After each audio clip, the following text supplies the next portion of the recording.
हरे कृष्णा। आइए मंगलाचरण से प्रारंभ करते हैं। ओम अज्ञानतिमिरान्धस्य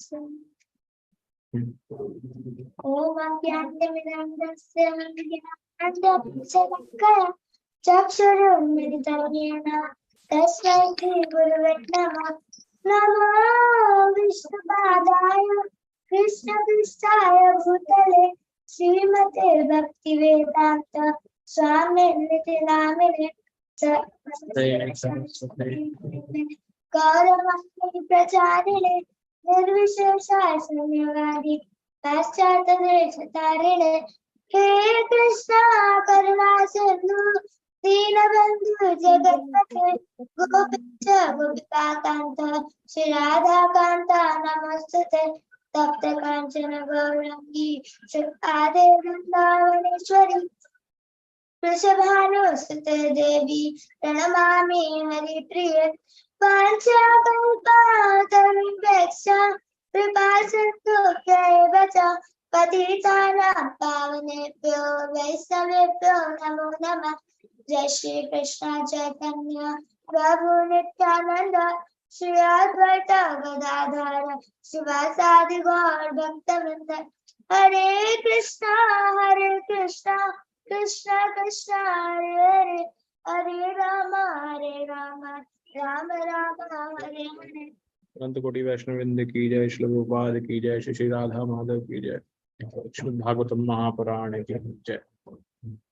ओके, तो देखते हैं श्री प्रभु जी आए नहीं। हरे कृष्णा, प्रभु जी पधार चुके हैं। लेट मी स्पॉटलाइट प्रभु जी। हरे कृष्णा प्रभु, दंडवत प्रणाम। हरे कृष्णा प्रभु जी, दंडवत प्रणाम। हरे कृष्णा प्रभु जी, दंडवत प्रणाम। हरे कृष्णा हरे कृष्ण प्रभु जी, दंडवत प्रणाम। हरे कृष्णा प्रभु जी, हरे कृष्णा हरे कृष्णा प्रभु जी, दंडवत प्रणाम। दंडवत प्रणाम। हरे हरे कृष्णा हरे कृष्णा प्रभु जी, दंडवत प्रणाम। हरे कृष्णा हरे कृष्णा बोल के ये Zoom का प्रोग्राम सफल हो गया। भक्त बहुत एक्साइटेड रहते हैं आपसे मिलने के लिए प्रभु जी। मैंने अभी सभी को म्यूट किया है। तो प्रभु जी आपका बहुत बहुत स्वागत है पुनः हमारी कक्षा के अंदर।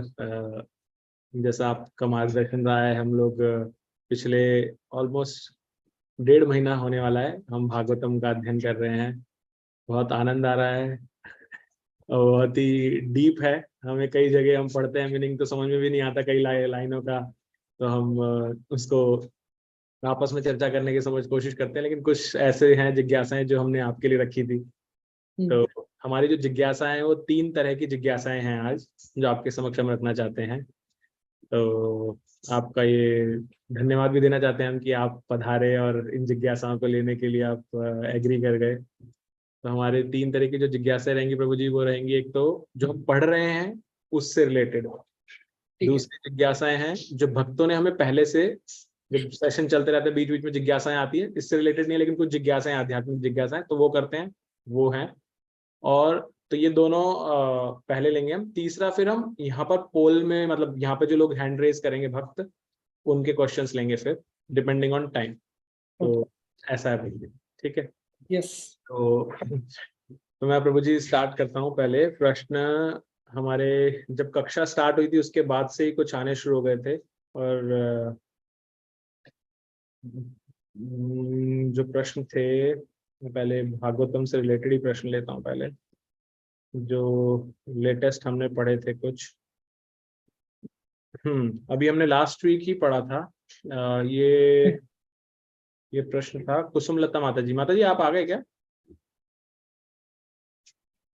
कुसुमलता। हरे कृष्ण प्रभु जी, आ गई मैं। अच्छा, हरे कृष्ण माता जी। मैं एक सेकंड आपको कैमरे में यहाँ ले आता हूँ ताकि आप यहाँ दिख जाएं। एक सेकंड, आपने, आई होप आपने कैमरे में किया हुआ। प्रभु जी मैं वरना लाइट जला लूं, अंधेरा होगा। अच्छा, ओके ओके। तो प्रभु जी माता जी का एक प्रश्न था, एक श्लोक शॉर्ट में जो माता जी ने पूछा था। इस श्लोक में क्या था प्रभु जी? ये था कि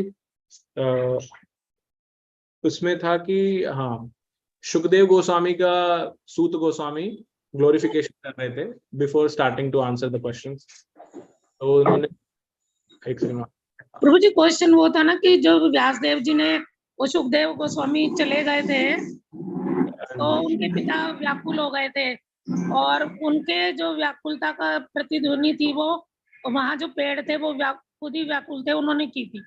तो मेरा ये क्वेश्चन था कि भाई वो पेड़ क्यों व्याकुल थे, वे वियोग में क्यों थे? व्याकुल थे ये ऐसा तो मैंने सुना नहीं। एक सेकंड प्रभु जी, मैं कोशिश कर रहा हूँ। माता जी श्लोक नंबर पता है क्या सेकंड आपको? श्लोक है, दूसरा श्लोक है, दूसरे अध्याय का दूसरा मैं श्लोक। दूसरे अध्याय का दूसरा श्लोक। हाँ, मैं स्क्रीन शेयर पे भी लेकर आता हूँ प्रभु जी अभी। थोड़ी आवाज कम कर लेना। ये रहा श्लोक। Okay okay. एक बार यहाँ पर भी शेयर कर देता हूँ। या यहाँ पर ये लास्ट लाइन है ना प्रभु जी, ये है व्याकुल। या सो बेसिकली बहुत अच्छा प्रश्न है, मैं समझ गया आपके प्रश्न को। तो बेसिकली है ना, हम इसको ऐसे सोच समझ सकते हैं कि जब ऐसे जो महान संत होते हैं ना, सुखदेव गोस्वामी जैसे, उनका प्रभाव इतना रहता है कि बाकी जो प्रकृति है, नैसर्ग है, वो भी प्रभावित होते हैं। तो जैसे आज शिला रूप गोस्वामी का 13वां दिन है, तो रूप गोस्वामी के लिए श्रीनिवास आचार्य षड गोस्वामी अष्टकम लिखते हैं। तो वो लिखते हैं अधीर जनप्रियो। तो ये जो षड गोस्वामी है ये इतने महान थे कि जो भक्त उनसे प्रेम करते थे और जो असुर वृत्ति के व्यक्ति थे वो भी इनसे प्रेम करते थे। तो वैसे ही ये जो इंटेंसिटी था व्यासदेव और सुखदेव गोस्वामी के बीच में, ये साधारण माता पुत्र और पिता नहीं है, तो ये भगवान के अनन्य भक्त हैं। तो नेचुरली बाकी जो नैसर्ग है, वृक्ष है, वो भी ही भाव में आ जाता है, विरह के भाव में। So that's my understanding. Prabhupada ने उसका ज्यादा वर्णन नहीं किया ना तात्पर्य में। नहीं प्रभु जी। But very interesting question. मैंने कभी ये प्रश्न में कभी गौर नहीं दिया। तो इसमें जो है कि प्रतिध्वनि की उन्होंने, या तो प्रतिध्वनि, इको, या हाँ जी, तो क्या वो जो मतलब वो गूंज हुई उनकी जो वो विलाप कर रहे थे? या बेसिकली वो अपने सुखदेव गोस्वामी को बुलाते गए, हे पुत्र वापस आ जाओ, वापस आ जाओ। पर पुत्र से जो कुछ उत्तर नहीं आता, सिर्फ वो इको आता है बस। ठीक है, हरे कृष्ण। थैंक यू माता जी। ओके, नेक्स्ट प्रश्न प्रभु जी। हमने इसी अध्याय का तीसरा श्लोक पढ़ा था, नेक्स्ट श्लोक ही। उसके अंदर मैं स्क्रीन शेयर करता हूँ। दूसरे अध्याय का ना? हाँ, दूसरे अध्याय का, प्रथम स्कंद के दूसरे अध्याय का तीसरा श्लोक। मैं स्क्रीन पर भी दिखा रहा हूँ। ये श्लोक था कि वो सुखदेव गोस्वामी को जब प्रणाम कर रहे थे और उसके बाद उन्होंने कहा कि उन्होंने गुह्य पुराण से तो इसमें तात्पर्य के अंदर इसमें आया था शंकराचार्य जी के बारे में। ओके। और उन्होंने 2-3 शब्द यहाँ पर प्रभुपाद जी ने बताए हैं हमें। एक आया था कि शंकराचार्य ने शारीरिक भाष्य लिखा है, जैसे you can see the word here. एक शारीरिक भाष्य था और एक और कहीं शब्द आया था इसी में ही।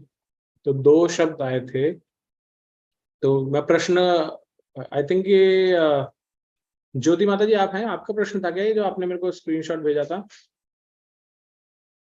शायद माता जी नहीं है अभी। तो माता जी के प्रश्न थे प्रभु जी, श्रीमद् भागवतम यह वेदांत सूत्र का परिशिष्टात्मक और या स्वाभाविक भाष्य है, इसका अर्थ क्या है? इसका अर्थ है कि देखिए, व्यासदेव ने पहले वेद की रचना की। वेद की रचना करने के बाद उन्होंने वेदांत सूत्र की रचना की। तो ये जो वेदांत सूत्र है वही वेदों का सार है, सरल सूत्र के रूप में, इन सिंपल फ्रेजेस। तो जैसे वेदांत सूत्र का पहला सूत्र है अतातो ब्रह्म जिज्ञासा, 1 लाइनर्स। अंतिम सूत्र है अनावृति शब्दात इत्यादि। पर क्योंकि बेसिकली क्या होता है, शंकराचार्य इत्यादि वेदांत सूत्र के ऊपर टीका लिखते हैं। तो शंकराचार्य की टीका को शारीरिक भाष्य बोला जाता है। पर हमारे परंपरा में, गौड़ीय वैष्णव परंपरा में, हमने, हमारे जितने भी आचार्य हैं, उन्होंने वेदांत सूत्र के ऊपर टीका नहीं लिखा, क्योंकि वही वेदांत सूत्र व्यासदेव ने लिखा है और व्यासदेव श्रीमद् भागवतम की रचना करते हैं। तो भागवतम वेदांत सूत्र का एक टीका माना जाता है, या explanation of Vedanta Sutra. So therefore it is considered to be the natural commentary. वही व्यासदेव वेदांत सूत्र लिखने के बाद भागवतम की रचना करते हैं। ओके, समझ में आया? हाँ प्रभु जी, इसलिए भागवतम को स्वाभाविक भाष्य बोला गया, नेचुरल कमेंट्री। नेचुरल कमेंट्री, उन्होंने अलग से कुछ नहीं कमेंट्री दिया। इसलिए चैतन्य महाप्रभु ने, एक्चुअली क्या होता है, कुछ भी एक परंपरा एस्टैब्लिश करने के लिए ना, पहले जमाने में हर एक वो परंपरा के जो मुख्य आचार्य हैं, उनको वेदांत सूत्र के ऊपर एक टीका लिखना पड़ता है। जैसे शंकराचार्य ने शारीरिक का भाष्य लिखा है वेदांत सूत्र के ऊपर, रामानुजाचार्य वो एक लिखते हैं, उसको मध्वाचार्य के भाष्य को पूर्ण प्रज्ञ भाष्य, रामानुचार्य के टीका को श्री भाष्य बोलते हैं। तो ऐसा मध्वाचार्य का भी टीका है। पर हमारे परंपरा में हमारे आचार्यों ने, गौड़ीय वैष्णव आचार्यों ने वेदांत सूत्र के ऊपर टीका नहीं लिखा। इसके दो कारण है। पहला, हमारा परंपरा में मध्वाचार्य आते हैं, मध्वाचार्य ने ऑलरेडी टीका लिखा है पूर्ण प्रज्ञ भाष्य, और भागवतम को नेचुरल कमेंट्री माना जाता है वेदांत सूत्र का। पर ऐसा एक प्रसंग आता है, जयपुर में एक बार एक वार्तालाप हो रहा था, एक विवाद हो रहा था, जहां पे वहां के जो साधु संत हैं वो बोलने लगे कि गौड़ीय वैष्णव संप्रदाय सही संप्रदाय नहीं है, क्योंकि ये संप्रदाय के लोगों के पास वेदांत सूत्र के ऊपर टीका नहीं है। तो समय वृंदावन में बलदेव विद्याभूषण थे, तो बलदेव विद्याभूषण वृंदावन जाते हैं, सॉरी जयपुर जाते हैं, इन लोगों को समझाने का प्रयास करते हैं। पर जब ये लोग बोलते हैं कि पहले आप वेदांत सूत्र के ऊपर टीका लिखो, तो समय बलदेव विद्याभूषण जयपुर में जो गोविंद जी का मंदिर है, गोविंद जी से प्रार्थना करते हैं और गोविंद जी उनको डिक्टेट करते हैं। तो इसलिए हमारे परंपरा में जो टीका होती है उसको गोविंद भाष्य, जो बलदेव विद्याभूषण ने लिखा है, पर उन्होंने ये किया था क्योंकि वो समय का ये परिस्थिति था। Otherwise Bhagavatam is like a natural commentary. Thank you प्रभु जी। प्रभु जी, इसी में एक प्रश्न था शंकराचार्य जी से रिलेटेड ही। उसमें ये था कि श्रीपाद शंकराचार्य जी ने मायावाद का प्रचार किया, फिर उन्होंने जो 4 पीठ स्थापित किए उसमें उन्होंने विग्रह पूजा यानी डीटी वर्शिप क्यों शुरू किया? हाँ, तो देखिए शंकराचार्य को समझना पड़ेगा पहले। शंकराचार्य शिवजी के अवतार हैं। Shankar is actually the form of Shiva. तो पद्म पुराण में वर्णन आता है कि शिवजी पार्वती जी को बताते हैं कि मैं कलयुग में ब्राह्मण के रूप में जन्म लूंगा और ऐसे एक धर्म को फैलाऊंगा। तो एक तरह से नास्तिक धर्म है। मायावाद धर्म मतलब ये बताना कि जीव और परमात्मा एक हैं, राइट, लाइक दैट। तो उन्होंने ऐसा ये धर्म को फैलाया। क्यों? क्योंकि शंकराचार्य के पहले गौतम बुद्ध आते हैं। तो गौतम बुद्ध का जब आगमन होता है, लोग उस समय वेद के नाम पे बहुत सारे पशुओं की हत्या कर रहे थे। तो गौतम बुद्ध आते हैं, उनका मुख्य कारण था पशुओं की हत्या को रोकना, क्योंकि पशु भी भगवान के ही पुत्र हैं। तो जब गौतम बुद्ध आके लोगों को बोलते हैं कि अहिंसा का पालन करो, वो सब लोग बोल रहे थे कि वेद में लिखा है पशुओं की हत्या, गोमेद यज्ञ, अश्वमेध यज्ञ। तो समय गौतम बुद्ध बोलते हैं वेद को अब छोड़ दो। तो गौतम बुद्ध उस समय के लिए टेम्पररी, तो ये जो गौतम बुद्ध, ये जो बुद्धिज्म है, इसको इटर्नल रिलीजन नहीं माना जाता, वो टेम्पररी रिलीजन है। जैसे कभी कभी होता है ना, रोड में कुछ काम चल रहा है मेन रोड में, तो कभी एक डाइवर्जन होता है, रोड को थोड़ा डाइवर्ट करते हैं ट्रैफिक को, क्योंकि मेन रोड पे थोड़ा काम चल रहा है। तो वैसे ही गौतम बुद्ध आते हैं पशुओं की हत्या को रोकने के लिए, और क्योंकि लोग वेद पे उनका विश्वास था, वेदों के नाम पे गलत कार्य कर रहे थे, उन्होंने लोगों को बोल दिया कि वेद छोड़ दो। तो अभी उस समय जब गौतम बुद्ध आए थे, प्रैक्टिकली पूरा भारत बुद्धिज्म में कन्वर्ट हो गया। सब लोग ये बुद्धिज्म का या नास्तिकवाद का फॉलोवर्स बन गए। तो उस समय भगवान शिव जी को भेजते हैं शंकराचार्य के रूप में, और शंकराचार्य का मुख्य कार्य था वेदों को वापस लेके आना, लोगों को विश्वास वेदों पे लेके आना। तो शंकराचार्य अपने प्रचार से वेदों को लेके आते हैं, पर क्योंकि already Buddhism basically covered atheism है, बुद्धिज्म में वो लोग भगवान पे विश्वास नहीं रखते, उनको लगता है कि सब कुछ शून्य है, शून्यवाद, आत्मा भी नहीं है, परमात्मा भी नहीं है, मृत्यु के बाद सब शून्य हो जाता है। तो क्योंकि उस तरह का मेंटालिटी था, शंकराचार्य भगवान के स्वरूप को नहीं लेके आ पाए, तो वेद को लेके आते हैं, और जब लोगों ने पूछा भगवान कौन है, वो बोलते हैं निर्विशेष ब्रह्म, दैट्स इट। तो शंकराचार्य अपना कार्य करके चले जाते हैं। उसके बाद भगवान रामानुजाचार्य, मध्वाचार्य, इन सब आचार्यों को भेजते हैं जो एक्चुअली बताते हैं वेदों का सार है भगवान की भक्ति, भगवान का रूप कैसा महत्वपूर्ण है, ये बताते हैं। तो शंकराचार्य का वो टेम्पररी फेज था, उनको वो कार्य करना था। तो ये जो वार्तालाप है एक्चुअली शिवजी पार्वती जी को बताते हैं, मैं आके ऐसा धर्म का प्रचार करूंगा विच इज कवर्ड एथिज्म, नास्तिकवाद है पर कवर्ड रूप से। थैंक यू प्रभु जी। या और आपका ये प्रश्न रिगार्डिंग डेटी वर्शिप, देखिए मायावाद में ना वो लोग पंच उपासना मानते हैं। पंच उपासना मतलब वो लोग शिव जी की, गणेश जी की, दुर्गा जी की, विष्णु की, सूर्य की पूजा करते हैं, और उनके लिए सब पांचों एक समान है। तो हालांकि मायावाद फिलॉसफी में भगवान के रूप में विश्वास नहीं है, तो आप बोलेंगे कि विग्रह की सेवा क्यों कर रहे हैं? मायावादी भी विग्रहों की सेवा करते हैं, पर क्यों करते हैं? अल्टीमेटली उनको भगवान में लीन होना है, तो विग्रह उनके लिए एक माध्यम है। हरिनाम का जप भी करते हैं, पर उसके माध्यम से वो भगवान में लीन होना चाहते हैं। एक छोटी सी कहानी है, can I tell the story? Yes prabhu please. तो ये कहानी से आप लोगों को समझ में आएगा मैं क्या बता रहा हूँ। तो चैतन्य महाप्रभु के एक बहुत निकट के पार्षद थे, षड गोस्वामी में से एक रघुनाथ भट्ट गोस्वामी। तो रघुनाथ भट्ट गोस्वामी एक बार अपने घर से वाराणसी से चलते हुए जगन्नाथपुरी आ रहे थे महाप्रभु से मिलने के लिए। तो बीच रास्ते में उनको एक राम का भक्त मिलता है जो निरंतर राम का नाम का उच्चारण कर रहा था, कंटिन्यूअसली रामायण का पाठ कर रहा था और बहुत नम्र भी था। तो रघुनाथ को बोलते हैं कि आपका जो सामान है मैं अपने सर पे लेके जाऊंगा। तो रघुनाथ इनसे इतने प्रभावित होते हैं, इनका इतना नम्रता था, सेवा का भाव था, तो रघुनाथ बहुत प्रसन्न हो जाते हैं कि मुझे भक्त का संग मिल रहा है ये पूरे रास्ते में यात्रा के समय। तो दोनों चलते हुए जगन्नाथपुरी आते हैं। तो जब जगन्नाथपुरी आते हैं और दोनों महाप्रभु से मिलने के लिए आते हैं गंभीरा में, चैतन्य महाप्रभु, ये जो व्यक्ति है, ये व्यक्ति का नाम था रामदास विश्वास। तो महाप्रभु ये व्यक्ति की ओर देखते भी नहीं है, ऐसा बर्ताव करते हैं कि वो है ही नहीं वहां पे रूम में। तो रघुनाथ सोच रहे थे, अरे महाप्रभु ऐसा क्यों कर रहे हैं, इसको पूरा निग्लेक्ट कर रहे हैं। तो उस समय महाप्रभु बताते हैं, ये जो व्यक्ति है राम की भक्ति कर रहा है, राम के नाम का उच्चारण कर रहा है, राम कथा कर रहा है, पर अल्टीमेटली इसका लक्ष्य है उसको राम बनना है। राम का भक्ति, भगवान का नाम लेते हुए उसका लक्ष्य क्या है? उसको भगवान बनना है। तो महाप्रभु उसके इंटेंशन को समझ जाते हैं।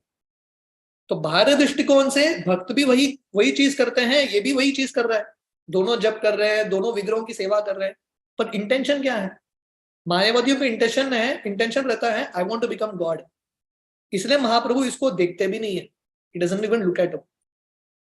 तो इसलिए भारत दृष्टिकोण से मायावादी भी दिखेंगे विग्रहों की सेवा कर रहे हैं, हरि नाम का जप कर रहे हैं, पर इंटेंशन में बहुत फर्क है। एंड मतलब जिस तरह से प्रभुपाद जी बताते हैं कि our mission is Krishna Bhavanamrita, which is intention. So intention is the key which is hidden अंदर है। थैंक यू प्रभु जी। प्रभु जी नेक्स्ट प्रश्न था, हमने बीच में एक श्लोक के अंदर आया था त्रय ताप के बारे में, हाँ। तो हमने उस पर चर्चा की थी और उसमें ये आया था कि दुर्गा देवी का जो त्रिशूल है वो त्रय ताप को डिनोट करता है कि वो कैसे as a jailer of this दुर्ग हमें मतलब सुधारने के लिए सुधार गृह में इम्प्रूवमेंट का कार्य कर रहे हैं उस त्रिशूल से। फिर यहाँ प्रश्न भक्तों का आया था कि जैसे दुर्गा देवी का है तो ऐसे शिव जी का भी त्रिशूल है, तो वो से संहार करते हैं, तो उस त्रिशूल का क्या अर्थ है फिर, क्या उस पर थोड़ा प्रकाश डालें? अच्छा प्रश्न है, मैंने तो अभी इसके बारे में ज्यादा सोचा नहीं, पर त्रिशूल का प्रोबेबली शुभलासु का शिव जी के ऊपर बुक है, यू ऑल कैन, शायद उसमें मिलेगा शिव जी के पास त्रिशूल क्यों है। पर एक तरह से शिव और पार्वती दोनों पति पत्नी है, तो एक दृष्टिकोण से सेम ही कार्य चल रहा है दोनों का। दोनों का वही इच्छा है कि लोग भगवान के भक्त बनने चाहिए अल्टीमेटली। तो मुझे पता नहीं शिव जी का त्रिशूल ये 3 ताप से संबंधित है कि नहीं, I don't want to confirm. शायद इसके पीछे कुछ कारण भी होगा शिव जी के त्रिशूल का। We can read Shubhalas Prabhuji's book. शुभलासु का शिवा के ऊपर पुस्तक पढ़ सकते हैं। Yes, okay.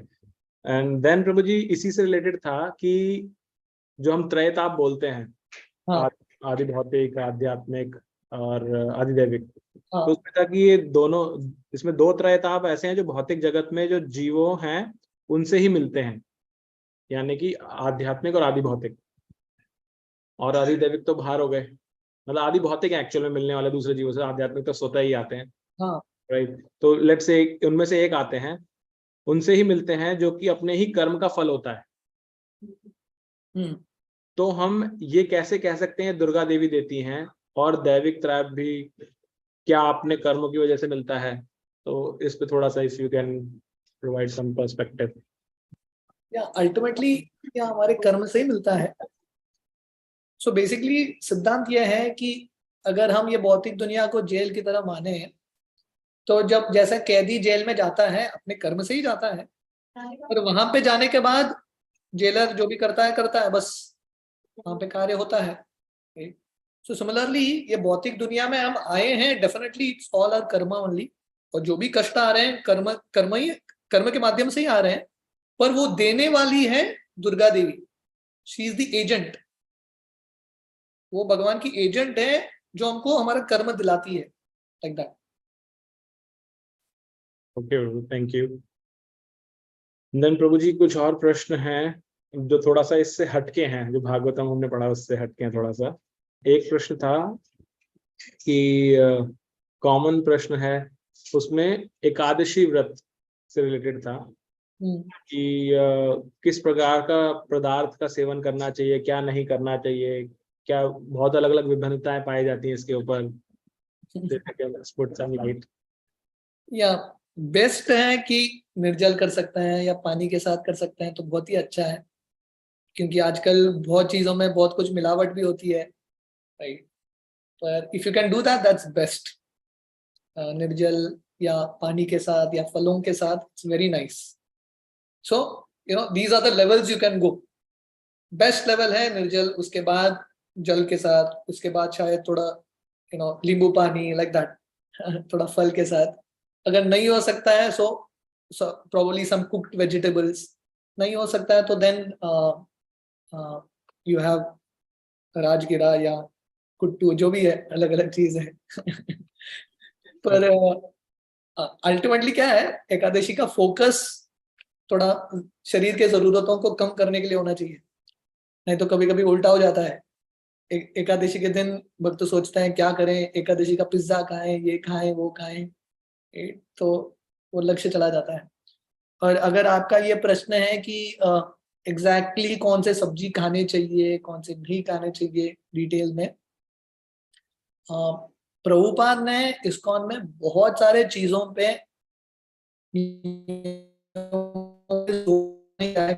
एकादशी का, आप गौड़िया मठ में वगैरह देखेंगे तो बहुत सारे सब्जियां वो खाते ही नहीं है एकादशी के दिन। टमाटर नहीं चलता, गोभी नहीं चलता, there many things that doesn't happen, cabbage नहीं चलता, सो बैंगन नहीं चलता है एकादशी के दिन, right. There many things that they follow, but for all of us we can try to keep the basic सब्जियां, राइट, बिना तड़का के, in a very simple way, if you can have it, that's best.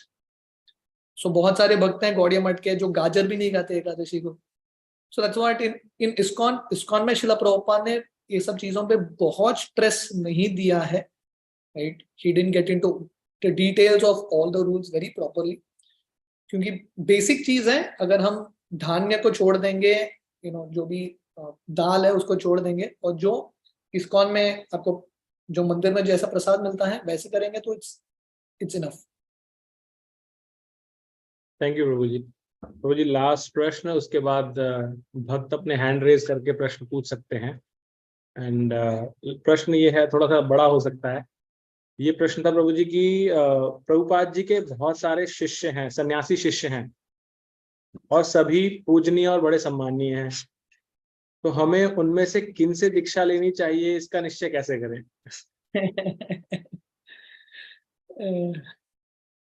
या तो basically definitely Prabhupada के हर शिष्य को हमको गुरु के रूप में ही मानना चाहिए। अगर आप किसी से दीक्षा भी ले रहे हो, but you have to respect other disciples of Srila Prabhupada equally also. ये बहुत इंपॉर्टेंट है। आप किससे दीक्षा लेना चाहिए, दीक्षा का जो चॉइस है ना, ये पर्सनल चॉइस होता है। किसी के कहने पे, किसी के पुशिंग पे, कभी ये चॉइस नहीं करना है।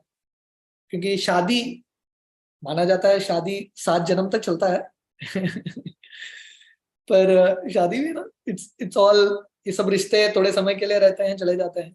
पर गुरु का जो संबंध है ना, ये दुनिया में शादी करने के लिए लोग इतना सोचते हैं, अरे करें कि नहीं, they see so many angles, कुंडली मैच करते हैं, so many things they do। पर गुरु का जो चॉइस है सबसे इंपॉर्टेंट है। गुरु के साथ संबंध इटर्नल संबंध है। ऐसा नहीं कि ये जिंदगी का, इट इज एन इटर्नल संबंध। आध्यात्मिक जगत में जाने के बाद भी वही गुरु के आश्रय में सेवा करना है। You have to surrender to that same guru. तो इसलिए बहुत इंपॉर्टेंट है कि हम सोच समझ के करें।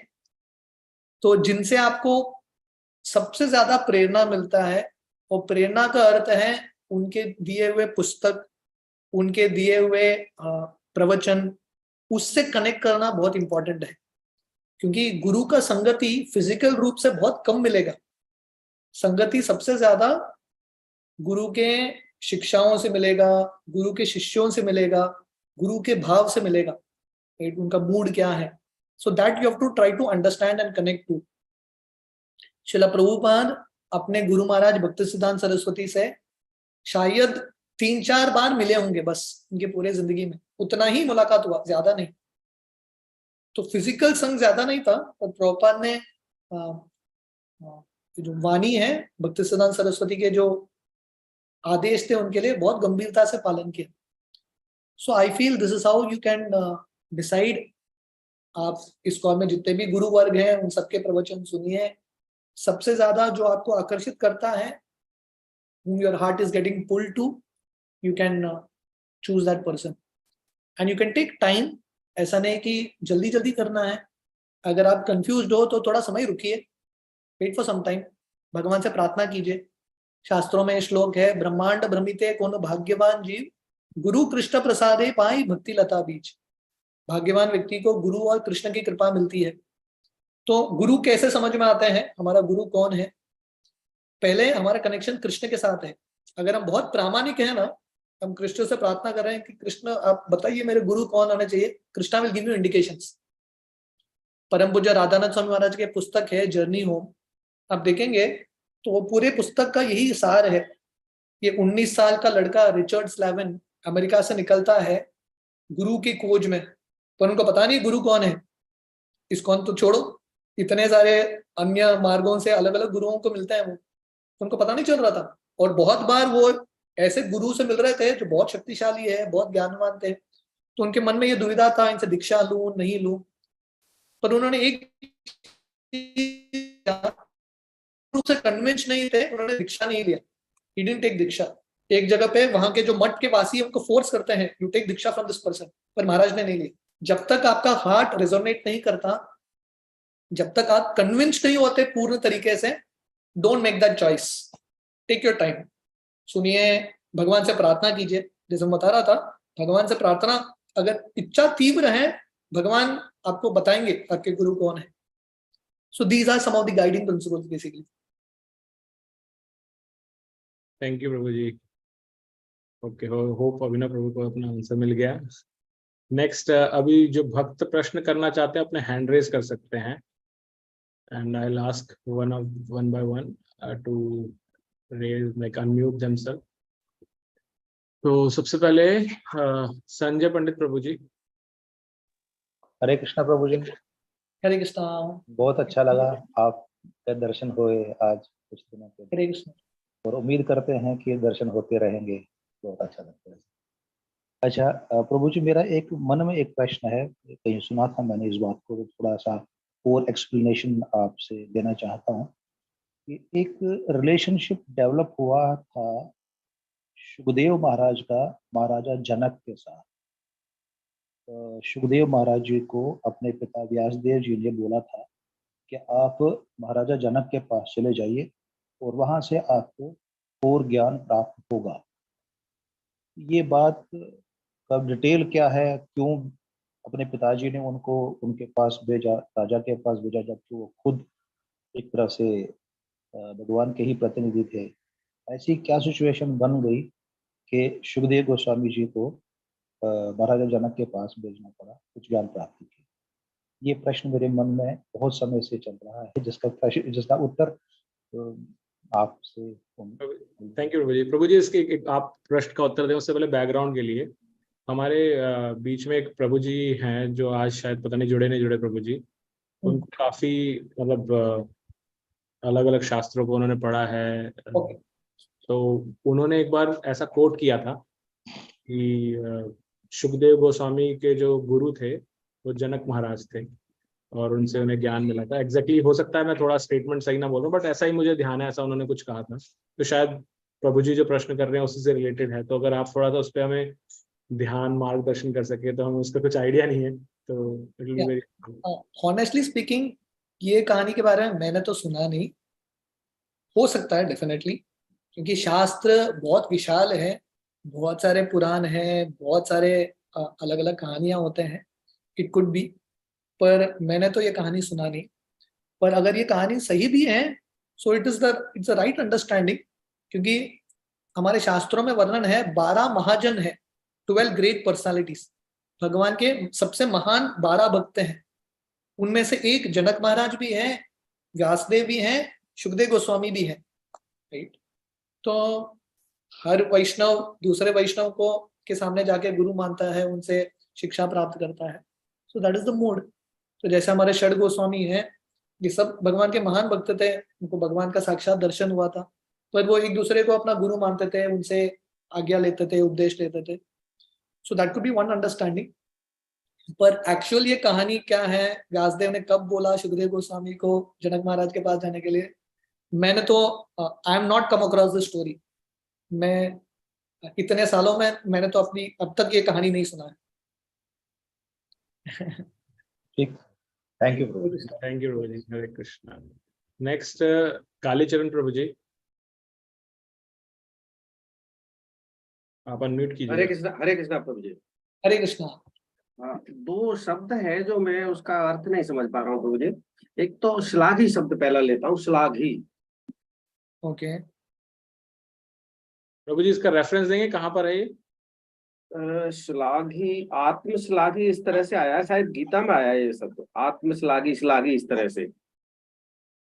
और ये इसमें भागवत में भी आया है, वो एग्जैक्ट में उसका नंबर नहीं बता पाऊंगा। अभी पिछले दिनों पढ़ रहे थे, उस समय मैंने नोट किया था ये है, भागवत में से ही है श्लाघी शब्द ये, पर मैं एग्जैक्ट अभी देखो। तो प्रभुपाद ने उसका अर्थ बताया होगा ना वर्ड टू वर्ड में? नहीं, वो सेंटेंस में एक शब्द आया था डिस्क्रिप्शन में, तात्पर्य है श्लाघी है जी, आत्मश्लाघी। हाँ, तो श्लाघी पहले आएगा, आत्म बाद में लगेगा। यानी कि वो श्लाघी शब्द है क्या? आत्म तो माने स्वयं, सेल्फ। नहीं, ये श्लाघी संस्कृत शब्द है कि हिंदी शब्द है? ये उद्देश्य में आया है, परपट में आया है, तो मैं नहीं कह सकता। अगर हिंदी शब्द है भार्गव का, तो जिसको हिंदी आता है वही बोलेगा। मैं दक्षिण भारत का हूँ, जो उत्तर भारत के हैं वो बताएंगे इसका अर्थ। अच्छा प्रभु जी, दूसरा एक और शब्द आया, तन्मात्रा। हाँ, तन्मात्रा मीन्स सेंसेस, इंद्रिय। इंद्रियों को तन्मात्रा बोलते हैं। चलिए, thank you Prabhu ji. Next है ज्योति माता जी। हरे कृष्ण प्रभु जी, दंडवत प्रणाम। धन्यवाद। माता जी आपका कैमरा चालू है क्या? नहीं प्रभु जी, कैमरे नहीं। अच्छा, ठीक है, ओके। हरि बोल प्रभु जी। एक Yes. भागवत से एक क्वेश्चन थे। हाँ।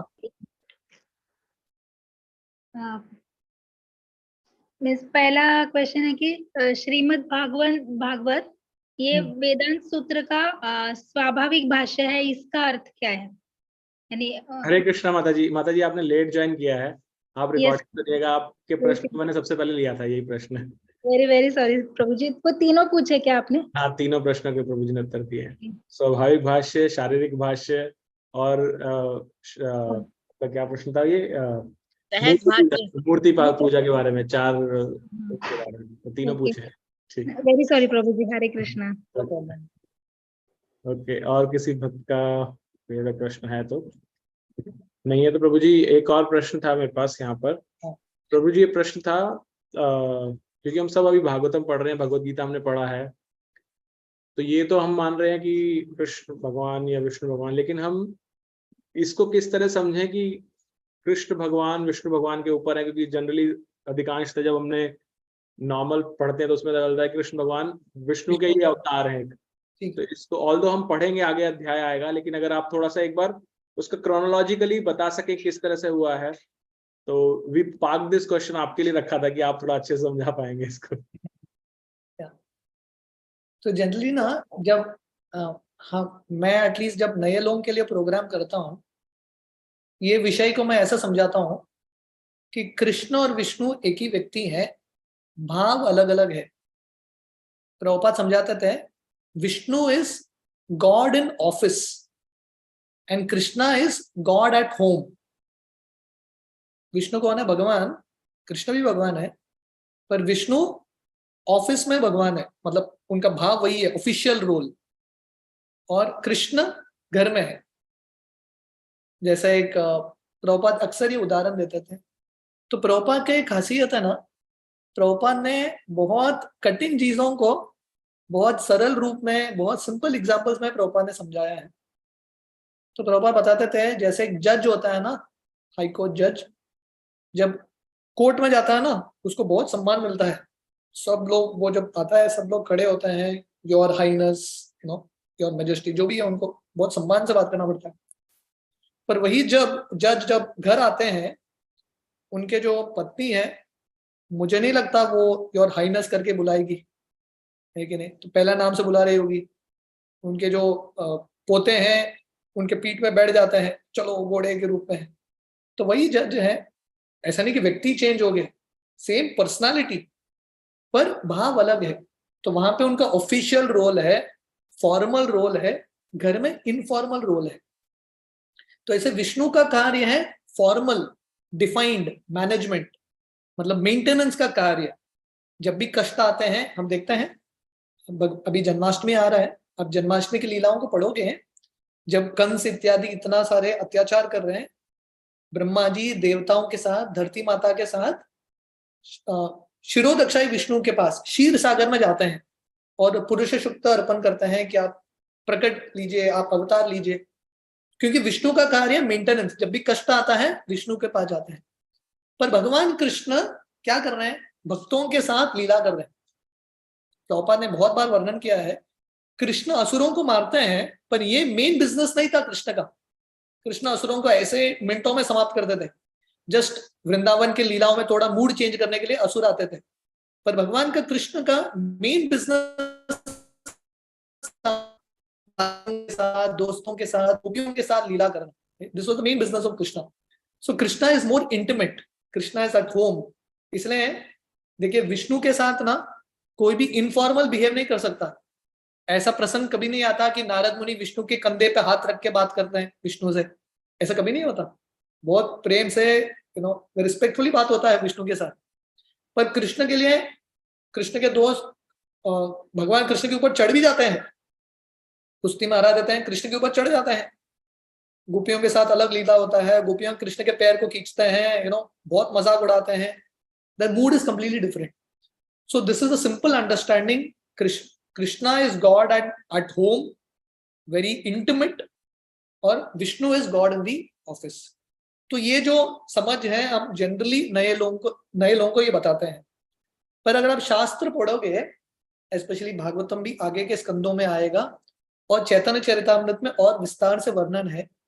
भगवान कृष्ण ही is considered to be the supreme lord. एकल ईश्वर कृष्ण आर सब भृत्य. बाकी सब जितने भी देवता हैं भगवान के दास हैं. शुकदेव गोस्वामी यही not this canto, I think it is, या यही स्कंद में आएगा. अभी you are in the second chapter. Second chapter third में आएगा. थर्ड में आने वाला है. तीसरे अध्याय में Krishna the source of all incarnations. तीसरे अध्याय में भगवान कृष्ण के सब अवतारों का वर्णन है. और अंत में शुकदेव गोस्वामी वर्णन करते हैं एते च अंशकला पुंस कृष्णस्तु भगवान स्वयं. उन्होंने पूरे अवतारों का वर्णन किया है. ये सब अवतार किसके हैं? विष्णु के ही अवतार हैं, राम, नरसिंह, वरा इत्यादि. पर वो वर्णन करते हैं कृष्णस्तु भगवान स्वयं. Krishna, but Krishna is the supreme personality of God. स्वयं भगवान है कृष्ण. तो ये जो शब्द है स्वयं भगवान means he is the original personality of God. जैसा एक फाउंटेन होता है ना, फाउंटेन हेड, प्रभुपाद अक्सर ये शब्द यूज करते थे. Krishna is the fountain head of all incarnations. जैसा फाउंटेन होता है, वो एक छोटे से हेड होता है उसका, वहां से सब निकलते हैं. सो कृष्णा इज दैट स्वयं भगवान. जयदेव गोस्वामी का एक गीत है दशावतार स्तोत्र. आप लोगों ने सुना इसके बारे में? दशावतार स्तोत्र बहुत प्रसिद्ध है जयदेव गोस्वामी का. तो ये दशावतार स्तोत्र में भगवान के 10 अवतारों के बारे में लिस्ट है, नाम है. पर ये 10 अवतारों में कृष्ण का नाम नहीं है. आप गौर से पढ़िए गीत को. Krishna is not mention. क्यों? क्योंकि कृष्ण को अवतार नहीं अवतारी माना जाता है. He is the original source of all avatars. तो चैतन्य चरितामृत में और भागवतम में वर्णन आता है भगवान कृष्ण, उनसे बलराम जी आते हैं. भगवान का पहला रूप है, अंश है, एक्सपांशन है बलराम जी. बलराम जी से एक क्वाड्रुपल बोलते हैं, विष्णु के ही अवतार है. वसुदेव, संकर्षण, प्रद्युम्न, अनिरुद्ध, VSPA. वसुदेव, संकर्षण, प्रद्युम्न, अनिरुद्ध, जो राम, लक्ष्मण, भरत, शत्रुघ्न के रूप में आते हैं. सो दीज 4 विष्णु तत्व ही है, इनका आगमन होता है. तो ये संकर्षण से और एक सेकेंडरी क्वाड्रुपल, फिर से वासुदेव, संकर्षण, प्रद्युम्न, अनिरुद्ध, इनका आगमन होता है. और ये दूसरे संकर्षण से महाविष्णु आते हैं. महाविष्णु आप लोग पढ़ोगे आगे. महाविष्णु वो कारणोदक्षाई विष्णु है इनका नाम, या कारण सागर में लेटे हैं, बहुत विशाल है. जब वो सांस बाहर लेते हैं उनके हर एक रोम के कण से एक ब्रह्मांड आता है. So therefore is called Karanodakashayi. पूरे दुनिया के, भौतिक दुनिया के कारण है कारणोदक्षाई विष्णु या महाविष्णु. तो उनके हर एक रोम के कण से एक ब्रह्मांड आता है और हर ब्रह्मांड में फिर से एक विष्णु का रूप प्रवेश करता है. इसको बोलते हैं गर्भोदक्षाई विष्णु. ब्रह्मांड एक गर्भ की तरह है. ये जो ब्रह्मांड है उसका आधा भाग पानी से भरा है, इसको गर्भोदक सागर बोलते हैं. और गर्भोदक्षाई विष्णु ये गर्भोदक सागर पे लेटे हैं अनंत शेष के ऊपर, और उनके नाभि से ब्रह्मा जी का आगमन होता है. और ब्रह्मा जी के ये जो कमल के डंडे पे 14 लोकों की रचना होती है.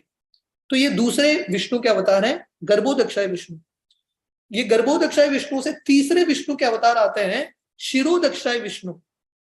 शिरोदक्षाई विष्णु, इनके 2 स्वरूप हैं. एक तो सबके हृदय में परमात्मा के रूप में है, तो हमारे परमात्मा का नाम है शिरोदक्षाई विष्णु. राइट, स्टैंडिंग फॉर्म, खड़े हैं, कमल के ऊपर खड़े हैं, चतुर्भुज रूप है. शिरोदक्षाई विष्णु के बारे में जो स्टैंडिंग फॉर्म है वहां पे आप डिस्कनेक्ट हो गए. या तो शिरोदक्षाई विष्णु इनके 2 स्वरूप हैं. एक तो परमात्मा के रूप में हर एक व्यक्ति के हृदय में है, और क्षीर सागर वहां पे भी निवास करते हैं हर एक ब्रह्मांड में.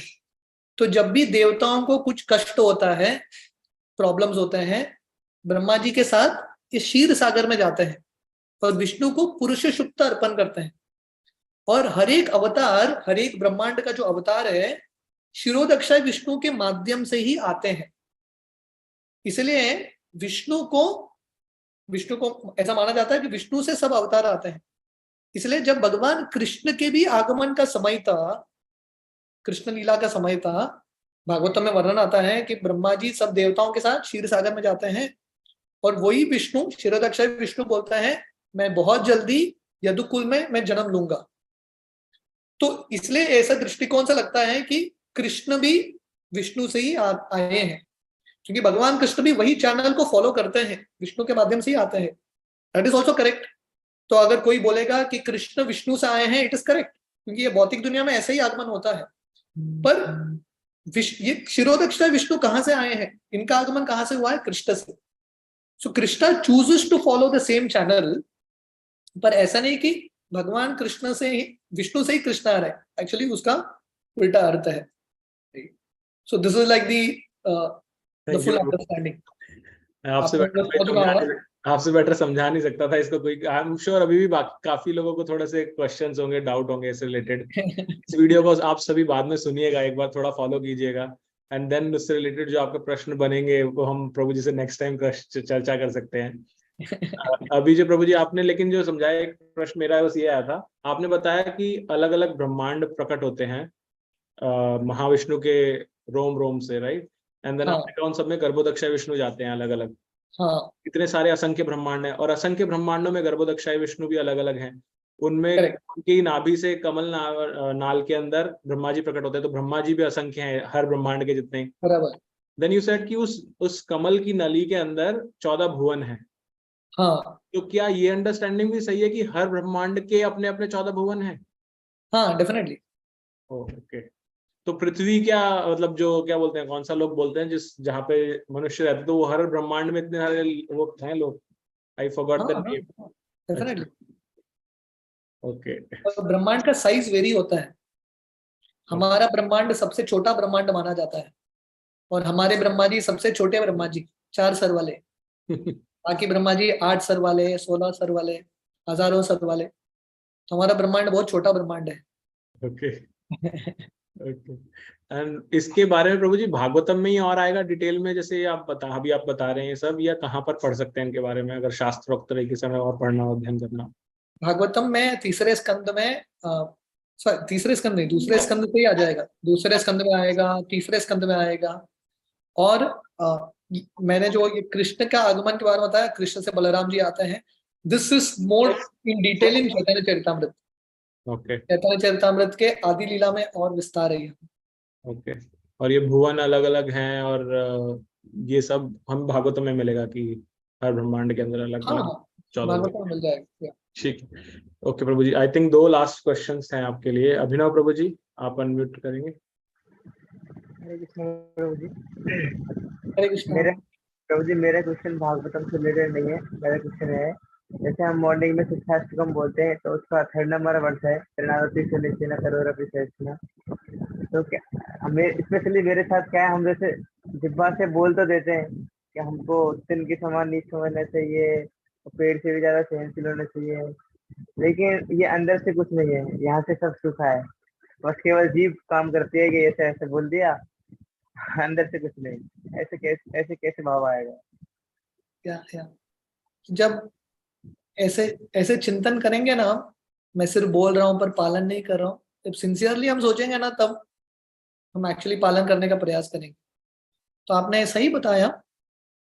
इनफैक्ट आज सुबह ही हम चर्चा कर रहे थे, आज श्रील रूप गोस्वामी का 13वां दिन है। तो जब चैतन्य महाप्रभु रूप गोस्वामी को प्रयाग में मिलते हैं 10 दिन के लिए, तो महाप्रभु वही चीज बताते हैं, भक्ति एक बीज की तरह है। तो भक्ति के बीज को हमको श्रवण कीर्तन से सिंचन करना है, पानी डालना है।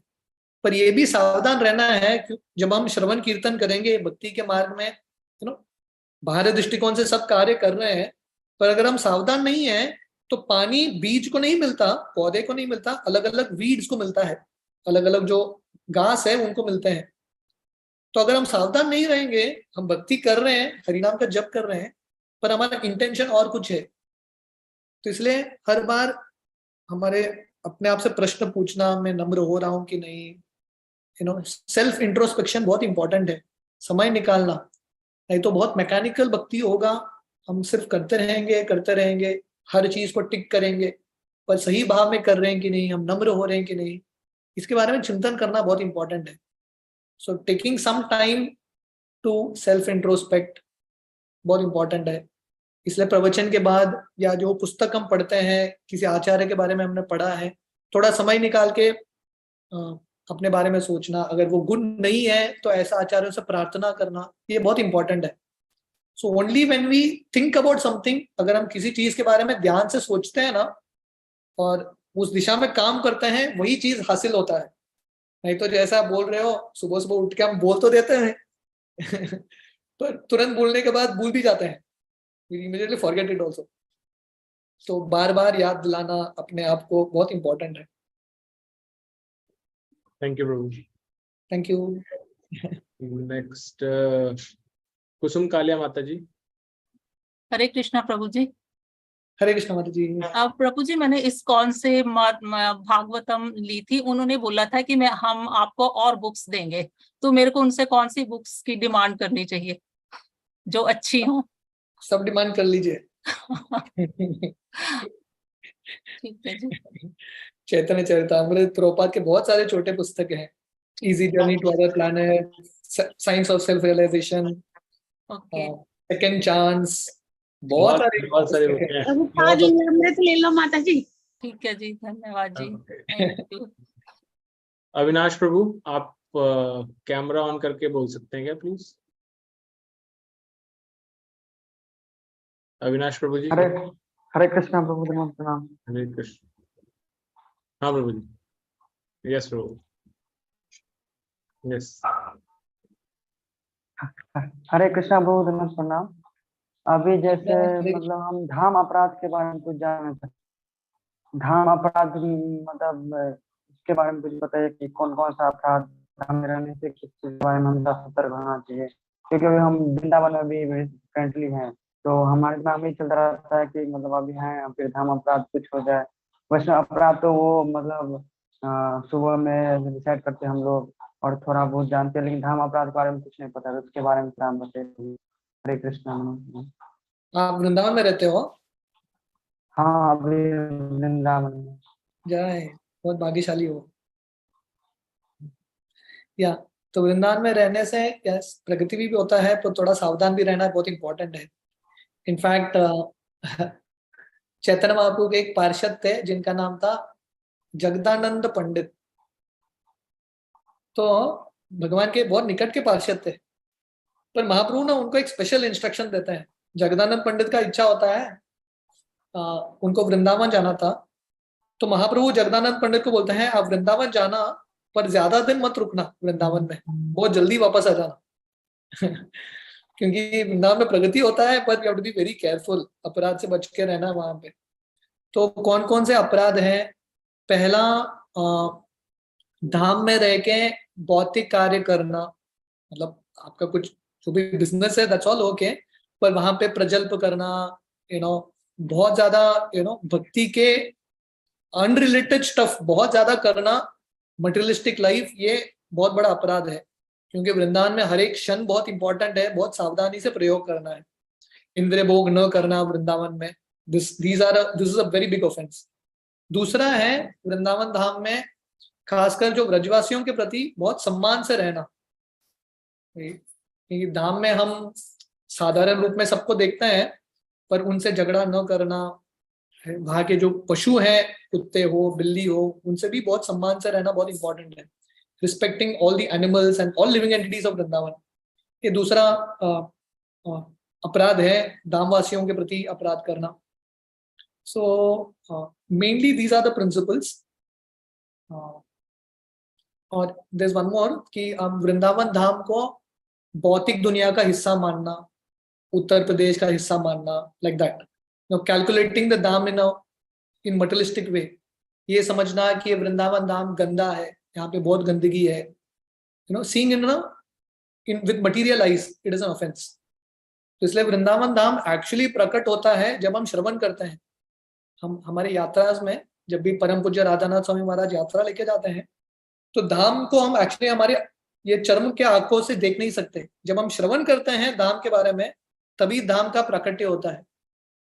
सो इन दिस वे भक्तों के संग में रहना. तो जैसे मैं बता रहा था, जब महाप्रभु जगदानंद पंडित को वृंदावन भेजते हैं, उनको पहला तो बोलते हैं ज्यादा समय वृंदावन में मत रुकना, और दूसरा चीज बोलते हैं हमेशा सनातन गोस्वामी के संग में रहना, अकेले मत रुकना, डोंट स्टे अलोन। तो वृंदावन में और एक बहुत इंपॉर्टेंट है स्टेइंग विद डिवोटीज, क्योंकि अकेले रहेंगे ना मन में बहुत सारे विचार आएंगे, भक्ति में मन नहीं लगेगा। भक्तों के संग में रहेंगे तो it is possible, and ultimately in a mood off being a servant, बहुत कृतज्ञता के भाव से, नम्रता से। जैसे इसके पहले जो लड़के ने प्रश्न पूछा था, त्रिनादपि सुनीचेन, अभिनव प्रभु जी, हाँ, तो ये जो श्लोक है ना, त्रिनादपि सुनीचेन तरोरपि सहिष्णुना अमानेन मानदेन कीर्तनीय सदा हरि। ये श्लोक ना नाम अपराध, धाम अपराध, वैष्णव अपराध सबसे ये श्लोक बचाएगा। दिस वन श्लोक इज इनफ। नम्र रहना, सहनशील रहना, हमेशा दूसरों को सम्मान करना, स्वयं की सम्मान की अपेक्षा न रखना, ये 4 चीज रहेगा ना, अपराध का सवाल ही नहीं है।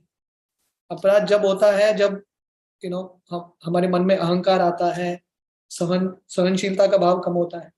So this is a very very important principle. Thank you Prabhu ji. Okay. Maybe last, because 8 बज चुके हैं।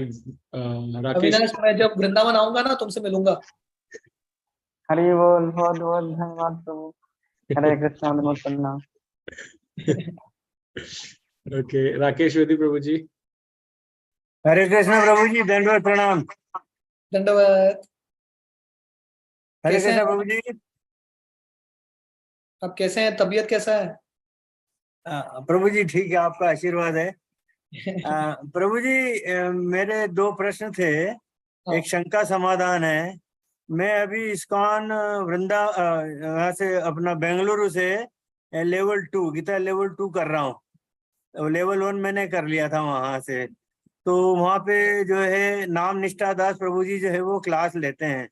तो कुछ शंका समाधान मेरी हुई थी, तो वो मैं उसमें पूरी तरह वो टाइम मिल नहीं पाया, तो वो पूरे शंका दूर नहीं हुई। तो मैं चाहता हूँ आपके सामने वो थोड़ी सी शंकाएं अपनी दूर करूं या जिज्ञासा प्राप्त करूं।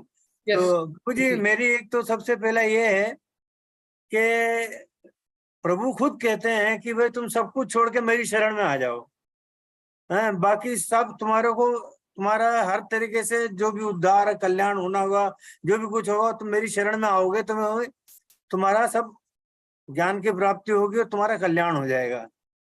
तो प्रभु दूसरी तरफ जो गोपियां हैं वो माता कात्यायनी माता की पूजा क्यों करती है? फिर उनको उनका प्रेफरेंस क्यों दिया और उनकी पूजा से प्रभु की प्राप्ति क्यों हुई?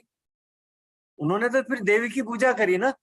प्रभु तो कह रहे सब देवी देवताओं की शरण छोड़ो, मेरी शरण आ जाओ। तो फिर वो गोपियां उनकी माता की पूजा क्यों करती है उनके शरण लेने के लिए? एक नंबर 1 क्वेश्चन प्रभु जी।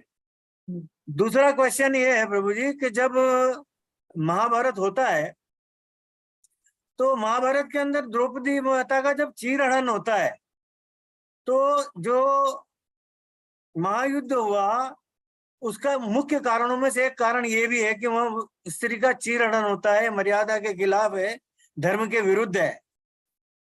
लेकिन दूसरी तरफ जब गोपियां स्नान करने जाती हैं तो प्रभु खुद उनके वस्त्र हरण करते हैं। और एक तरफ वस्त्र हरण होता है तो महायुद्ध हो जाता है, और वो शील कहलाता है और धर्म के विरुद्ध कहलाता है। लेकिन दूसरी तरफ प्रभु खुद अपने वस्त्र हरण करते हैं। तो इन दोनों में क्या इतना कॉन्ट्राडिक्शन है प्रभु जी? और फिर दूसरी जब वो प्रभु कहते हैं कि मेरी शरण में आ जाओ, तो फिर गोपियां कात्यायनी माता की पूजा क्यों करती है प्रभु जी? देवी की पूजा क्यों करती है? थोड़ा शंका समाधान करिए प्रभु जी। Yes, definitely. तो पहला चीज है, प्रभुपाद बताते हैं कि अगर कोई देवता के पास भी जाता है ना, भगवान कृष्ण के भक्त क्या मांगते हैं उनसे? ठीक है, आप देवताओं के पास भी जा रहे हो तो मांगना क्या है? कृष्ण मांगना है। तो गोपियां कात्यायनी के पास क्यों जाते हैं? क्योंकि इतने उत्सुक हैं वो कृष्ण को पति के रूप में प्राप्त करने के लिए। तो आपके दोनों प्रश्न ना कनेक्टेड है। तो कात्यायनी माता से उनका ये प्रार्थना है कि हमको कृष्ण पति के रूप में चाहिए। इतने डेस्परेट हैं वो लोग। हालांकि डेफिनेटली वो ऐसे लेवल में है, वो जानते हैं कि कृष्ण भगवान है, फिर भी व्यक्ति जब बहुत डेस्परेट रहता है ना, हर चीज करने के लिए तैयार है कृष्ण को प्राप्त करने के लिए। So that is a desperation. तो इसलिए कात्यायनी माता के पास जाते हैं। इनफैक्ट भागवतों में वर्णन है हम 2-3 दिन पहले ये अध्याय पढ़ रहे थे। एक बार नंद महाराज और बाकी जो गोपगण है अंबिका वन जाते हैं। गुजरात में एक स्थान है अंबिका वन, जहाँ पे शिवजी और अंबिका देवी का आराधना होता है शिवरात्रि मनाने के लिए। तो जनरली विष्णु के भक्त शिवरात्रि नहीं मनाते हैं, पर यहाँ पे वर्णन है वंस अपॉन अ टाइम, मतलब एक समय पे उनको ऐसा इच्छा हुआ था। तो जब वहां पे जाते हैं शिवरात्रि मनाने के लिए और रात के समय नंद महाराज वहां पे विश्राम कर रहे थे, एक अजगर आके नंद महाराज को निगलने लगता है। उस समय नंद महाराज भगवान कृष्ण को बुलाते हैं। भगवान कृष्ण आके ये सर्प के ऊपर अपना पैर रखते हैं और ये सर्प का उद्धार हो जाता है। विद्याधर करके देवता का एक रूप मिलता है। तो कृष्णा बुक में वर्णन है, भागवतम में, ये सब ब्रजवासी जाते हैं अंबिका वन शिवजी का आराधना करने के लिए, पर वहां पे जाके जब वापस आते हैं ना, कृष्ण का ही गुणगान करके आ रहे हैं। उनका आसक्ति कृष्ण के प्रति और बढ़ रहा है, या faith in Krishna is increasing more. तो जब भगवान कृष्ण बताते हैं गीता में, मेरा आश्रय लो, अन्य देवताओं की पूजा करने की जरूरत नहीं है, इसका अर्थ क्या है? अन्य देवताओं को भगवान मान के पूजा करने की जरूरत नहीं है।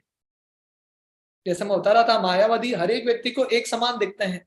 आप गणेश की पूजा करो, इंद्र की पूजा करो, किसी की भी पूजा करो, सब एक है, एवरीथिंग इज वन। तो वो सही अंडरस्टैंडिंग नहीं है। आप शिव जी का आराधना करो, उनसे प्रार्थना करो, गणेश जी से प्रार्थना करो, पर क्या प्रार्थना करना है वो भी तो पता होना चाहिए। One should know what to pray. तो ये एक दृष्टिकोण है, ये समझना कि ब्रजवासी जब जाते भी हैं देवताओं से, तो ऐसा नहीं कि हम कृष्ण के भक्त बन रहे हैं तो हम बाकी देवताओं को दुर्लक्ष्य कर रहे हैं, उनके प्रति अपराध कर रहे हैं। नहीं, अभी अवसर मिला तो आप डेफिनेटली जाइए, देवी के मंदिर में प्रार्थना कीजिए, शिव जी के मंदिर में प्रार्थना कीजिए। पर हमको प्रार्थना क्या करना है? ये गोपियों की तरह कि हमको कृष्ण की भक्ति दीजिए। आप भगवान के महान भक्त हो, प्लीज गिव भक्ति टू कृष्णा। तो यही सही प्रार्थना है। और दूसरा, श्रील रूप गोस्वामी भक्ति रसामृत सिंधु में समझाते हैं, देखिए भक्ति के अलग अलग लेवल्स है। हमारा भक्ति का लेवल है साधना भक्ति। हम भक्ति के शुरुआत में है, practising. We are devotees in practice. हम परफेक्ट डिवोटीज हैं, डिवोटीज इन प्रैक्टिस। गोपियां जो हैं परफेक्ट डिवोटीज हैं, साध्य भक्ति। उन्होंने कृष्ण के प्रति प्रेम प्राप्त कर लिया है। तो जिन्होंने प्रेम प्राप्त कर लिया है, उनको ये लेवल जो साधना भक्त कर रहे हैं भक्ति, वो हर एक नियम को पालन करने की जरूरत नहीं होता। दे डोंट नीड इट, क्योंकि उनको लक्ष्य मिल गया, कृष्ण के प्रति प्रेम प्राप्त हुआ है। सो दे डोंट हैव, उनको नेसेसरली रूल्स पालन करने की जरूरत नहीं है। क्योंकि रूल्स का सार क्या है? जब हम रूल्स पालन करते हैं कि कृष्ण की भक्ति करो, देवताओं में ज्यादा विश्वास या उनकी बहुत ज्यादा आराधना करने की जरूरत नहीं है, ये सब रूल्स क्यों हैं शास्त्रों में? ताकि आप कृष्ण के प्रति प्रेम प्राप्त करो। तो गोपियों ने कृष्ण के प्रति प्रेम प्राप्त कर लिया है, उनको रूल्स की जरूरत नहीं है। They are already beyond rules. तो इसलिए थोड़े चीज हैं जो हम साध्य भक्तों का, परफेक्टेड भक्तों का नकल नहीं कर सकते। वी कांट इमिटेट, क्योंकि उनका गेम अलग है, उनका लेवल अलग है, हमारा लेवल अलग है। कंपैरिजन है ही नहीं, there is no comparison. So हमारा गोपियों के साथ कंपेयर करना ही गलत है। These are two understandings. ठीक है, ये आपके पहले प्रश्न का। दूसरे प्रश्न का कि द्रौपदी का वस्त्रहरण हुआ, युद्ध हो गया, कृष्ण ने गोपियों के वस्त्र को हर लिया चीर घाट में, उनका तो कुछ हुआ ही नहीं। दोनों में फर्क है। गोपियां, जैसे मैं वर्णन कर रहा था, आपने जैसे पूछा, कात्यायनी देवी के पास जाके प्रार्थना करते हैं कि हमको कृष्ण पति के रूप में चाहिए। कृष्ण के अंदर काम वासना नहीं है, कृष्ण आत्मा राम है, संतुष्ट है। तो कृष्ण इनका वस्त्र क्यों हरते हैं? क्योंकि गोपियों की ये प्रार्थना था, they wanted Krishna as their husband. तो इसलिए भगवान करते हैं। जब हम सब जानते हैं कि भगवान कृष्ण का विवाह 16,108 पत्नी थे भगवान कृष्ण के। ये 16,000 पत्नियां कैसे मिलते हैं पता है? तो एक राक्षस था जिसका नाम था नरकासुर, या भौमासुर बोलते हैं इसको। तो ये नरकासुर ने ये 16,000 कन्याओं का अपहरण करके अपने महल में रखा था। वैदिक संस्कृति में अगर किसी पुरुष ने एक स्त्री को हाथ लगा लिया, कोई भी व्यक्ति उससे शादी नहीं करेगा। महाभारत में अंबा का कहानी है, आप जानते होंगे ना। जब भीष्मदेव ये 3 लड़कियों को लेके आते हैं, अंबिका, अंबालिका और अंबा, क्योंकि भीष्मदेव स्पर्श करते हैं अम्बा की जो अम्बा किसी से प्रेम करती थी, शाल्व, वो शाल्व स्वीकार करने के लिए तैयार नहीं था अम्बा को। भीष्मदेव ने आपको हाथ लगा दिया, आई कांट टेक यू। तो ये जो 16,000 स्त्रियां थी, इन क्योंकि नरकासुर का स्पर्श हुआ था, इन स्त्रियों से कोई विवाह करने वाला नहीं था। No one is going to marry them. और इन सब स्त्रियों, जब ये सब स्त्रियां भगवान कृष्ण का दर्शन करते हैं, उनका एक ही प्रार्थना था, भगवान कृष्ण आप हमको दासी के रूप में स्वीकार कीजिए, we will just come as servants to you. भगवान कृष्ण एक्चुअली इनको रानी का एक स्तर देते हैं। तो अल्टीमेटली भगवान कृष्ण भक्तों की इच्छा को पूरा करते हैं। कृष्णा डजंट फोर्स हिमसेल्फ, ये यथामा प्रपद्यन्ते ताम तथैव भजामि हम। भगवान कृष्ण गीता में बोलते हैं, जैसा हमारा समर्पण है, जैसा हमारा भाव है, भगवान कृष्ण वैसे ही आते हैं। तो गोपियों का प्रार्थना था कि कृष्ण हमको पति के रूप में चाहिए, they wanted, so therefore Krishna did. तो द्रौपदी का अलग ही कहानी है। द्रौपदी का इच्छा नहीं था वहां पे उनका वस्त्रण होना चाहिए, दुशासन के पास जाने चाहिए, she was forced there, that's a different story all together. तो स्त्रियों को कभी फोर्स नहीं करते, इसलिए पहले जमाने में राज्य कन्याओं का स्वयंवर होता था। स्वयंवर का अर्थ क्या है, दे कुड चूज, उनके पास हक था चूज करने के लिए मुझे कौन चाहिए पति के रूप में। जब रुक्मिणी का विवाह का कहानी है, रुक्मिणी एक्चुअली उनका इच्छा था कृष्ण के साथ विवाह करने के लिए, पर रुक्मिणी का भाई था, नालायक निकला वो, उसका नाम था रुक्मी। तो उसने रुक्मिणी का शादी शिशुपाल के साथ तय कर दिया, पूछा भी नहीं बहन को आपको किससे शादी करना है, फोर्सबली शादी डिसाइड कर दिया। रुक्मिणी भी शतरानी थी, वो कृष्ण को पत्र लिखती है, मुझे विवाह करना है आपसे ही। और कृष्ण आगे रुक्मिणी को भगा के लेके जाते हैं। क्यों लेके जाते हैं, क्योंकि रुक्मिणी जी का इच्छा था। तो दोनों में बहुत फर्क है। गोपियां ये लीला में, माधुर्य लीला में कृष्ण के साथ आदान प्रदान करना चाहते थे, that's why Krishna did this. Draupadi का बिल्कुल अलग है। सो भारत दृष्टिकोण से एक सेम उदाहरण जैसा दिखता है, but the mood is completely different. एक स्त्रियों का शोषण है, एक स्त्रियों का सम्मान है। You are respecting the desire of that lady. समझ में आ रहा है प्रभु जी? हरे कृष्णा प्रभु जी, दंडवत प्रणाम।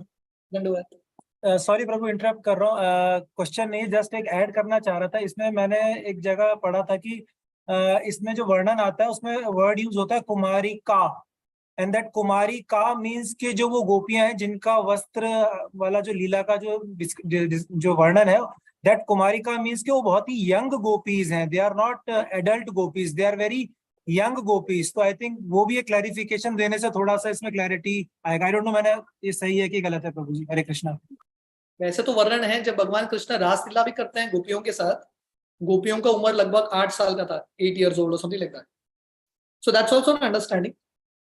तो कैसे भी दृष्टिकोण से अल्टीमेटली भगवान कृष्ण ये गोपियों के भाव को उनके साथ आदान प्रदान कर रहे हैं, क्योंकि उनका वो इच्छा था। Krishna is fulfilling the desire ultimately. In fact ये कहानी है जब भगवान राम सीता मैया के साथ वन में जा रहे थे ना, तो ये सब समझने के अलग अलग दृष्टिकोण है। जब वन में जा रहे थे सीता मैया के साथ, तो वन में जितने भी साधु संत थे उनका भी इच्छा हुआ, अरे हमको भी सीता मैया की तरह भगवान राम की सेवा करनी है, ये माधुर्य भाव में। तो राम बोलते हैं ये लीला में ना एक पत्नी व्रत, एक ही पत्नी, मैं और किसी स्त्री के साथ लीला नहीं करूंगा। तो साधु संत स्त्री का रूप लेने के लिए तैयार थे भगवान राम के साथ विवाह करने के लिए। तो भगवान राम बोलते हैं अगले बार, नेक्स्ट टाइम आपकी इच्छा को पूरा करूंगा। So many of this rishis, तो ये सब मुनिचारी गोपियों के भी अलग अलग कैटेगरीज है। तो some of this rishis were actually some of the gopis, थोड़े गोपियां ये ऋषि थे जो गोपी के रूप में आते हैं, क्योंकि उनका वो इच्छा था। इसलिए भगवान कृष्ण गीता में बताते हैं 4थे अध्याय में, जन्म कर्म च में दिव्यम एवं यो वेति तत्वतः त्यक्त्वा देहम पुनर्जन्म नयति मामेति स्वर्जन। जो भी भगवान कृष्ण के जन्म को और लीलाओं को समझेगा ना प्रॉपरली, तत्वतः का अर्थ है एज इट इज, जैसे शास्त्र में वर्णन है वैसा, तो वो व्यक्ति को फिर से जन्म लेने की जरूरत नहीं पड़ेगा। भगवान राम को समझना आसान है, कृष्ण को समझना इतना आसान नहीं है, बहुत लोग गलती कर लेते हैं। इसलिए शिक्षण की जरूरत है। जो हम शास्त्र में जब ढंग से पढ़ेंगे then gradually we will understand. प्रभु जी सॉरी, ठीक है प्रभु जी, हरे कृष्णा, दंडवत प्रणाम। यस ज्योति माता जी। यस प्रभु जी, हरे कृष्णा, दंडवत प्रणाम प्रभु जी। यस, प्रभु जी, हम आपके जैसे शुद्ध भक्त नहीं है, मैं लेकिन आपके जैसा शुद्ध भक्त नहीं हूँ। लेकिन प्रभु जी मीन्स अनेक इच्छाएं जब हम भक्ति करते भी हैं, अभी कर रहे हैं, तो अनेक इच्छाएं भी मीन्स ऐसे जो इसेंशियल है लाइफ चलाने के लिए, उनमें अगर प्रॉब्लम आए हमारे जीवन में, तो हमें भगवान, क्योंकि हम भगवान को छोड़कर मीन्स कृष्ण को छोड़कर अन्य जगह नहीं मांग सकते। वैसी एक मन की भावना, जैसे कृष्ण ही हमारे जीवन के सभी समस्याएं वे सॉल्व करेंगे, इतना समझ में आता है, चाहे वो इच्छा भौतिक हो या आध्यात्मिक, क्योंकि पूरी तरह आध्यात्मिक भी जीवन बना नहीं है अभी तक।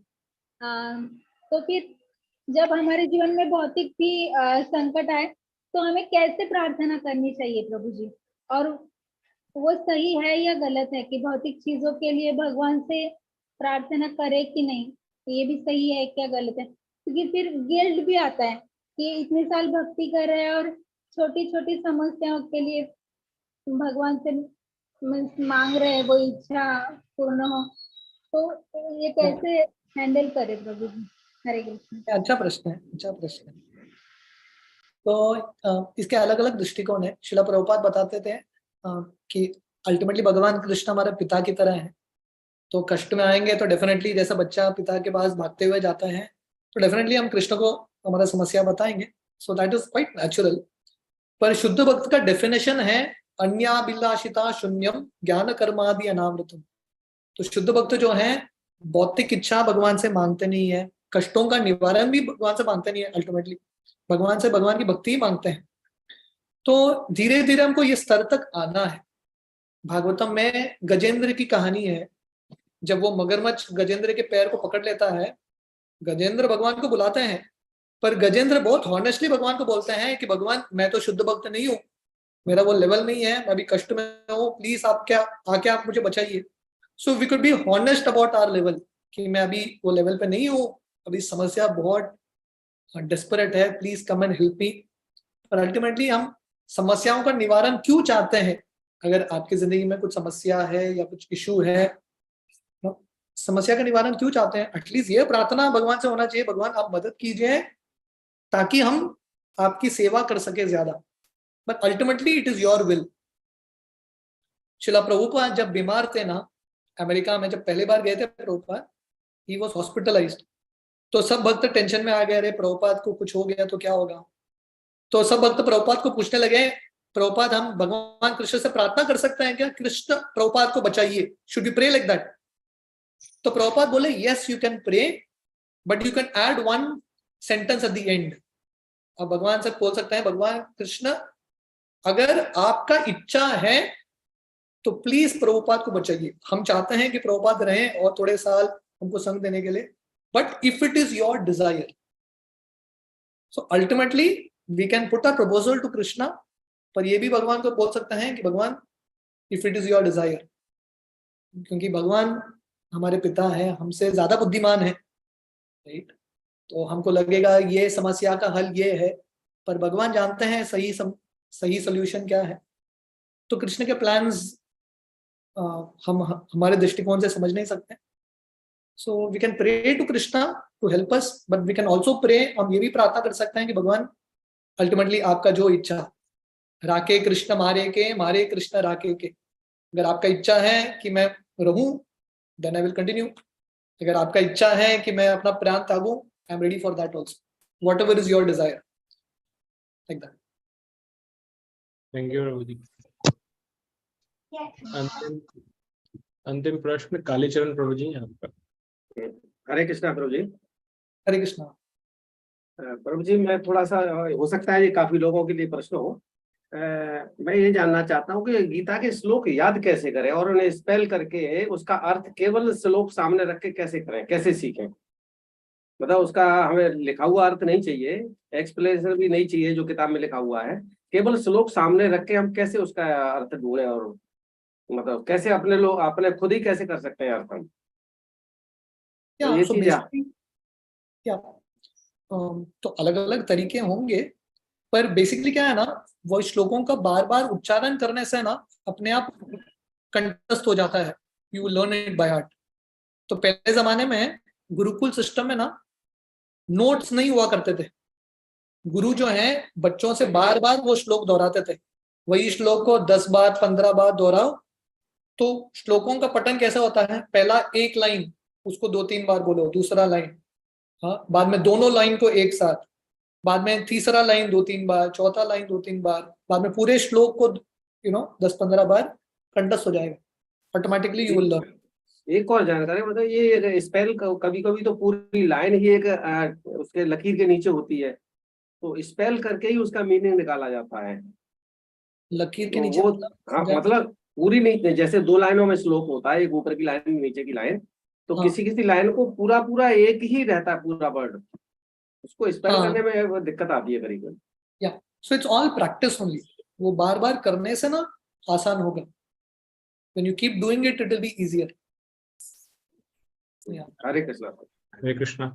जस्ट प्रभु जी एक ऐड इसमें करना था, प्रभु जी आप जो बोल रहे हैं ना वो संधि में रहता है एक पूरा सेंटेंस, अगर आप उसका प्रभुपाद जी ने जो बहुत सुंदर वर्ड मीनिंग दे रखा है ना, वहां देखेंगे तो प्रभुपाद जी ने उसको संधि विच्छेद कर रखा है, अलग अलग शब्द बता रखे हैं, तो आप वहां से भी उन शब्दों को प्रोनाउंस करना सीख सकते हैं अलग अलग टुकड़ों में, और फिर उसको बोलना शुरू सकते हैं जैसे प्रभु जी ने बताया। ठीक है जी प्रभु। ओके, थैंक यू प्रभु जी, thank you very much for coming and spending almost 1.5 hour with us. बहुत बहुत आपका आभार। क्या मैं आपके बिहाफ पे भक्तों को बोल सकता हूँ आप नेक्स्ट मंथ एंड में वापस हमारे साथ जुड़ेंगे? फ्री डेफिनेटली, और थोड़ा डेट वर्कआउट कर लेना अच्छा है। सितंबर तो ऑलमोस्ट फुल ही है, but I think first week of October बोल रहे थे ना प्रभु जी, first week of October we can plan. ठीक है, and we can sit and work out the date. Yes yes, एंड हमेशा की तरह, और इवन अविनाश प्रभु ने भी यहाँ लिखा है, आपका आभार प्रकट करने के लिए हम सब मिलकर के आपके लिए हरे कृष्ण महामंत्र बोलेंगे। हरे कृष्णा हरे कृष्णा कृष्ण कृष्ण कृष्ण हरे हरे हरे राम राम राम हरे हरे। हरे कृष्णा प्रभु जी, दंडवत प्रणाम। हरे कृष्णा प्रभु जी। सब लोग बहुत प्रामाणिकता से भागवतम पढ़ रहे हैं, सो वेरी हैप्पी, मुझे भी बहुत प्रेरणा मिल रहा है आप लोगों के संग में। आप लोग भागवतम पढ़ते रहिए। तो बहुत बार ना बहुत सारे प्रश्न होते हैं, उत्तर नहीं मिलते हैं तुरंत, पर आप प्रभुपाद की पुस्तक पढ़ते रहेंगे ना, भागवतम उत्तर मिलेंगे। तो थोड़े प्रश्न हैं जो भगवान तुरंत उत्तर देते हैं, थोड़े प्रश्न हैं थोड़ा समय रुकना पड़ता है, पर भागवतम में सब उत्तर है। प्रभुपाद ने बहुत सरल तरीके से सब कुछ समझाया है, तो थोड़ा सब्र करने की आवश्यकता है, पेशेंस। Thank you. आइए मिल करके वैष्णव प्रणाम मंत्र बोल के कॉल समाप्त करेंगे। वांछा कल्पतरुभ्यश्च कृपा सिन्धुभ्य एव च पतितानां पावनेभ्यो वैष्णवेभ्यो नमो नमः। अनंत कोटि वैष्णव वृंद की जय, श्रील प्रभुपाद की जय, श्री राधा माधव की जय। हरे कृष्णा।